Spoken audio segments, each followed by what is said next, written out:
The Emission Trading Scheme. Global warming. Sea levels are on the rise. The weather is becoming increasingly more extreme and unpredictable. Species after species face extinction, and severe water shortage threatens dry regions. All of these are direct consequences of our greenhouse gas emissions, and a trend we must stop now. Tradable carbon units are one of the most effective weapons in the battle for a better environment. But what is a carbon unit? A carbon unit is a permit to emit 1 ton of CO2.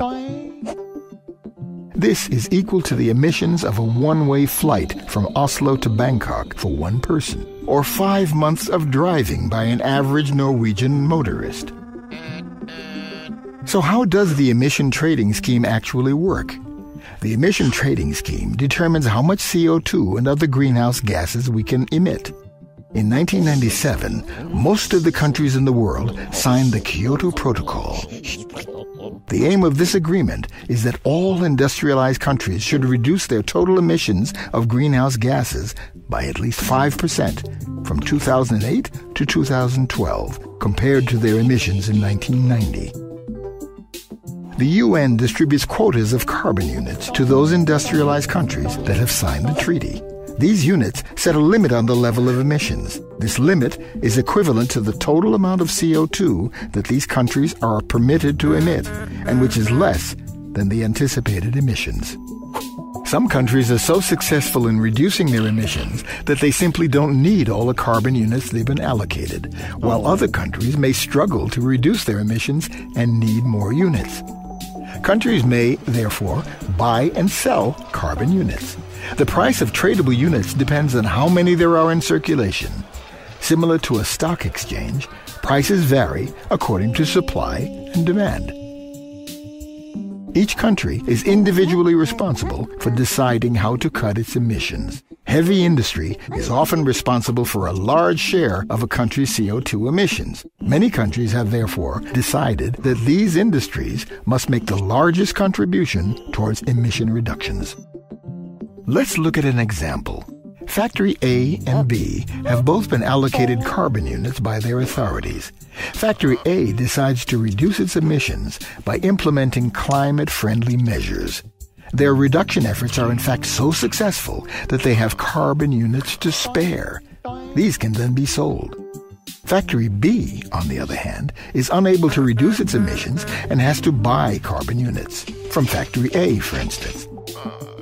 However, Factory B can also cover its emissions by investing in CO2 reducing measures in Factory C, which is located in a developing country. Although this country does not have any obligations under the Kyoto Protocol, the UN can still approve the emission reductions and give Factory B carbon units equivalent to the reductions in Factory C. So, regardless of whether Factory B buys units from Factory A or C, the result is reduced emissions. But what part can I play in all of this? Some people pollute more than others. Worldwide, the average person emits around 4 tons of CO2 a year. In total, this amounts to more than 27 billion tons. As an individual, you're not part of the emission trading scheme. However, you can still contribute by offsetting your own private emissions. Several public and private websites allow you to both calculate and offset your emissions. The Norwegian government has established a voluntary carbon offset scheme where the units you buy are deleted from the official trading scheme. For every ton offset, there will be 1 less unit available in the UN's emission trading scheme.